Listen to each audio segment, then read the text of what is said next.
પૂજ્ય મહાત્મા ગાંધીજીની જયંતિ નિમિત્તે બોટાદમાં જિલ્લા પંચાયત પ્રમુખ શ્રી જેઠીબેન પરમાર, જિલ્લા વિકાસ અધિકારી શ્રી અક્ષય બુદાનિયા સહિતના અગ્રણીશ્રીઓ તેમજ મહેમાનોની ઉપસ્થિતિમાં સફાઈ અભિયાન હાથ ધરવામાં આવ્યું હતું, જે અંતર્ગત બોટાદના માર્ગોની સફાઈ કરવામાં આવી હતી. ઉપરાંત એક પેડ માં કે નામ અભિયાન અંતર્ગત તમામ મહાનુભાવોએ વૃક્ષારોપણ કર્યું હતું. બોટાદમાં આદર્શ વિદ્યાલય ખાતે જિલ્લા પંચાયત પ્રમુખ શ્રી જેઠીબેન પરમાર અને જિલ્લા વિકાસ અધિકારી શ્રી અક્ષય બુડાનિયાની માર્ગદર્શક ઉપસ્થિતિમાં સ્વચ્છ ભારત દિવસની ઉજવણી કાર્યક્રમ યોજાયો હતો, જેમાં દીપ પ્રાગટ્ય વડે કાર્યક્રમનો શુભારંભ કરવામાં આવ્યો હતો. બોટાદ નગરપાલિકા chief officer Shri PG Goswami દ્વારા મહાનુભાવોનું શાબ્દિક સ્વાગત કરવામાં આવ્યું હતું. ત્યારબાદ ઉપસ્થિત મહાનુભાવોનું સ્વાગત કરવામાં આવ્યું હતું. બોટાદને સ્વચ્છ અને સુઘડ રાખવામાં જેમણે સિંહ ફાળો આપ્યો છે તેવા સ્વચ્છતા સેનાનીઓનું આ તકે સન્માન કરવામાં આવ્યું હતું, જેમાં હંસાબેન વાઘેલા, ગૌરીબેન વાઘેલા અને ભાનુબેન વાઘેલાને પ્રમાણપત્ર તેમજ ચેક વડે સન્માનિત કરવામાં આવ્યા હતા. ઉપરાંત અલગ અલગ કેટેગરીમાં વિજેતાઓને પણ પ્રમાણપત્રો વડે સન્માનિત કરવામાં આવ્યા હતા, જેમાં સાંસ્કૃતિક કાર્યક્રમ નૃત્ય નાટિકા અન્વયે શ્રી રામાનંદાચાર્ય પ્રાથમિક શાળાને સન્માનપત્ર વડે સન્માનિત કરવામાં આવી હતી.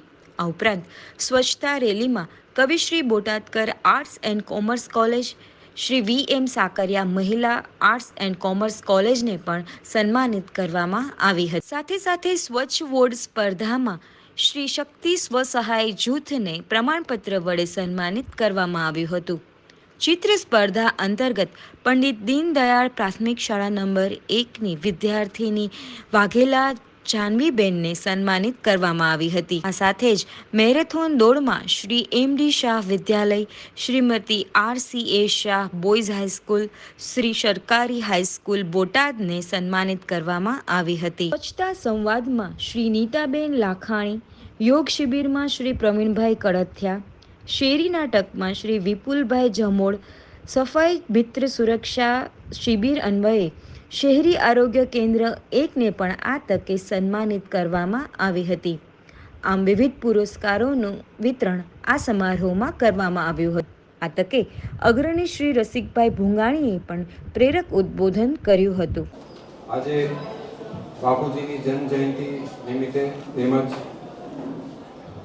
સ્વચ્છ ભારત મિશન અને સ્વચ્છ ભારત દિવસની જ્યારે આપણે ઉજવણી કરી રહ્યા છીએ અને દિલ્હી ખાતેથી માનનીય વડાપ્રધાન શ્રી, માનનીય જલશક્તિના મંત્રી શ્રી બધા આપણી સાથે જોડાયેલા છે, આપણે સાંભળવાના છીએ, ત્યારે અહીંયા આદર્શ સ્કૂલમાં બોટાદ ખાતે પ્રોગ્રામમાં ઉપસ્થિત મિત્રો, સ્વચ્છતા એક એવું વિષય છે જે ખરેખર તો આજને અસર એટલું બધું નથી કરતો જેટલું કાલને અસર કરે છે.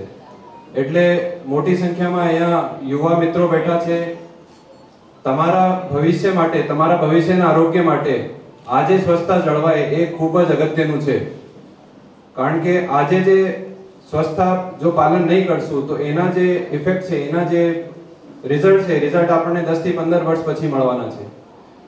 આજે આપણે જોવા જઈએ તો નોન કમ્યુનિકેબલ ડિઝીઝ એટલે કે જે બીમારીઓ શ્વાસથી કે પાણીથી નથી ફેલતી, એવી બીમારીઓ જેવી કે કેન્સર, ડાયાબિટીસ, એ બીમારીઓનું પ્રમાણ સતત વધી રહ્યું છે અને છેલ્લા 4-5 વર્ષથી એટલી તીવ્ર ગતિથી વધી રહ્યું છે કે હજી આપણે એનું વિચાર પણ નહીં કરી શકીએ. ફક્ત ડોક્ટરોને અત્યારે ખબર છે, જે રિસર્ચ અનુસંધાન કરે છે એવા માણસોને ખબર છે, પણ આપણે સુધી અત્યારે આ ટાઈપની માનસિકતા, આ સિરિયસનેસ આપણે પહોંચી નથી.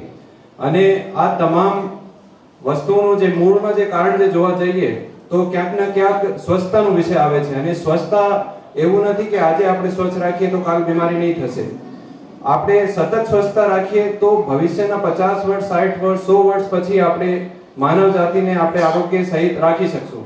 અને જો આપણે આજે કેરલેસ થશું, આજે આપણે જો લાપરવાહી કરશું તો આપણું ભવિષ્ય પણ ખરાબ થવાનું છે. એટલે ખાસ કરીને તો મારા તમામ સ્કૂલના મારા ફ્રેન્ડ્સ જે છાત્રો છે એમને મારી વિનંતી છે કે તમારા ઘરમાં તમારા વડીલો હોય, તમારા માતા પિતા હોય, એમને તમારે સ્પેશિયલ આગ્રહ રાખવાનું છે કે આપણે સ્વચ્છતાનું પાલન એક ધ્યેય સાથે આપણે ચાલવાનું છે. અને બીજું એવું નથી કે આપણે સ્વચ્છતા રાખી નહીં શકતા કે આપણે રાખતા નથી સ્વચ્છતા. ભારત સરકાર, ગુજરાત સરકાર તરફથી ઘણી બધી ગ્રાન્ટ આવે છે, ઘણા બધા પૈસા આવે છે, ગ્રામ પંચાયતોમાં જાય છે, નગરપાલિકાઓમાં જાય છે. આપણે ઇન્ડિવિજ્યુઅલી તમામ આપણા ઘરોમાં, એટલે મારું ઘર હોય તો મારા ઘરમાં હું ચોક્કસથી સ્વચ્છતા રાખું, અને અહીંયા તમામ જેટલા લોકો બેઠા છે બધા મારેથી એગ્રી થશે કે બધાય સ્વચ્છતા રાખતા હશે.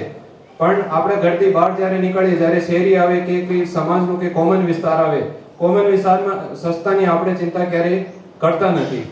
એટલે માનનીય વડાપ્રધાન શ્રીનો એ અભિગમ છે, અને એમને સતત શ્રમદાનનો એક ખાસ સંદેશ બધાને આપતા હોય છે, સરકારી કર્મચારીઓને પણ આપતા હોય છે અને સમાજના આગેવાનોને પણ આપતા હોય છે. એમને એક સંકલ્પ પણ કરવાનું બધાને કીધું છે કે આપણે વર્ષમાં ઓછામાં ઓછા 500 કલાક આપણે કે 1000 કલાક આપણે એવું ધારીએ અને શ્રમદાન કરીએ. એટલે આપણે જે જાહેર જગ્યા હોય, જાહેર વિસ્તાર હોય, જાહેર વિસ્તારમાં આપણે સ્વચ્છતા રાખવાનો આપણે પ્રયત્ન કરવો જોઈએ. આપણે વડાપ્રધાન શ્રીના આશીર્વાદથી આપણે 2047માં એક વિકસિત ભારત બનાવવાનું સંકલ્પ લીધો છે. પણ વિકસિત ભારત ત્યારે જ આપણે બનાવી શકીએ જ્યારે આપણે મૂળના જે પાયાની વસ્તુઓ છે, સ્વચ્છતા, આરોગ્ય, એને સાચવી શકશું.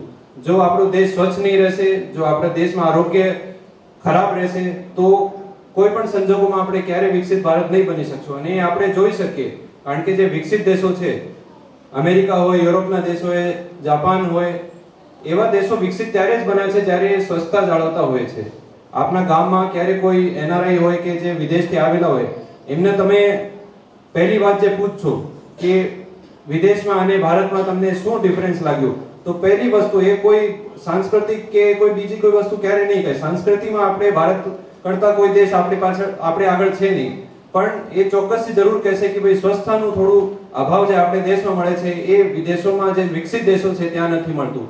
એટલે આપણે વિકસિત ભારત બનાવવાનું છે તો આપણે સ્વચ્છતાનો સંકલ્પ બધાએ લેવો પડશે. ઇન્ડિવિજ્યુઅલી નહીં, તમારા ઘરમાં નહીં, તમારા ઓફિસમાં નહીં, પણ તમામ જાહેર વિસ્તારોમાં તમારે સ્વચ્છતા ચોક્કસથી જાળવવી જ પડશે. અને એના સંકલ્પ માટે જ આપણે આજે બધા ભેગા થયા છીએ. ત્યારે હું ફરીથી તમામનો ખૂબ ખૂબ આભાર માનું છું. અને સ્વચ્છતા હી સેવા કાર્યક્રમ જે સરકારનું ચાલી રહ્યું છે એમાં જનભાગીદારી બદલ પણ હું તમામનો ખૂબ ખૂબ આભાર માનું છું. સાથે ફરીથી હું તમામને રિક્વેસ્ટ કરું છું, સ્વચ્છતાનું સંકલ્પ જે વડાપ્રધાનશ્રીએ માન્ય આપણે આપ્યું છે એને આપણે સતત આગળ વધારતા રહીએ. કાર્યક્રમમાં સૌ ઉપસ્થિતોએ સ્વચ્છતા શપથ પણ ગ્રહણ કર્યા હતા. જિલ્લા ગ્રામ વિકાસ એજન્સી અને નગરપાલિકાના સંયુક્ત ઉપક્રમે આદર્શ સંકુલ હળદર ખાતે યોજાયેલા આ કાર્યક્રમમાં જિલ્લા પંચાયત ઉપપ્રમુખ શ્રી કનુભાઈ રાઠોડ, તાલુકા પંચાયત પ્રમુખ શ્રી મંજુલાબેન બારૈયા, ડીઆરડીએ નિયામક શ્રી BA પટેલ સહિતના અધિકારીશ્રીઓ, અગ્રણીશ્રીઓ તેમજ મોટી સંખ્યામાં શહેરીજનો અને વિદ્યાર્થીઓ ઉપસ્થિત રહ્યા હતા. આ અવસરે સર્વે ઉપસ્થિતોએ નવી દિલ્હીથી વડાપ્રધાન શ્રી નરેન્દ્રભાઈ મોદીના કાર્યક્રમનું લાઈવ પ્રસારણ નિહાળ્યું હતું. આજે 2 ઓક્ટોબર સ્વચ્છતા દિવસ તરીકે માનનીય વડાપ્રધાન શ્રીના અધ્યક્ષતા હેઠળ ભારત સરકારથી પ્રોગ્રામ લાઈવ અહીંયા બોટાદમાં આદર્શ સ્કૂલ ખાતે નિહાળવામાં આવે. એ પહેલાં માનનીય જિલ્લા પંચાયતના પ્રમુખશ્રીની અધ્યક્ષતામાં અમે પણ સ્વચ્છતાનું જિલ્લા કક્ષાનું પ્રોગ્રામ સફળ રીતે કર્યું.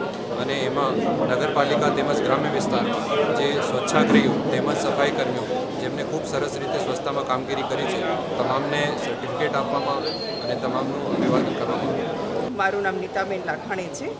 આજે સ્વચ્છતા હી સેવા 2024 અંતર્ગત તારીખ 17થી 2/10 સુધી એક પખવાડિયાની ઉજવણી થઈ રહી હતી. એમાં મને સ્વચ્છતા સંવાદના એના વિશે એક પ્રમાણપત્ર આપવામાં આવ્યું છે. અને બોટાદ નગરપાલિકા થ્રુ અને જિલ્લા અધિકારી ટીમ થ્રુ આજે આદર્શ સ્કૂલમાં આ કાર્યક્રમ રાખવામાં આવ્યો હતો. આજે મહાત્મા ગાંધીજીના 2 ઓક્ટોબર નિમિત્તે ખૂબ જ સરસ કાર્યક્રમ રહેલો. અને સ્વચ્છતા હી વિશે આપણા નરેન્દ્રભાઈ મોદી પણ ખૂબ આગ્રહી છે. એમ લોકોને પણ મને જે પ્રમાણપત્ર મળ્યું છે એના આધારે હું લોકોને પણ જણાવું છું કે તમે પણ આ સ્વચ્છતાના એક કાર્યક્રમમાં જોડાઓ અને આપણે આપણા ગામ, આપણું ઘર અને આપણા દેશને સ્વચ્છ કરવાની પ્રતિજ્ઞા લઈએ.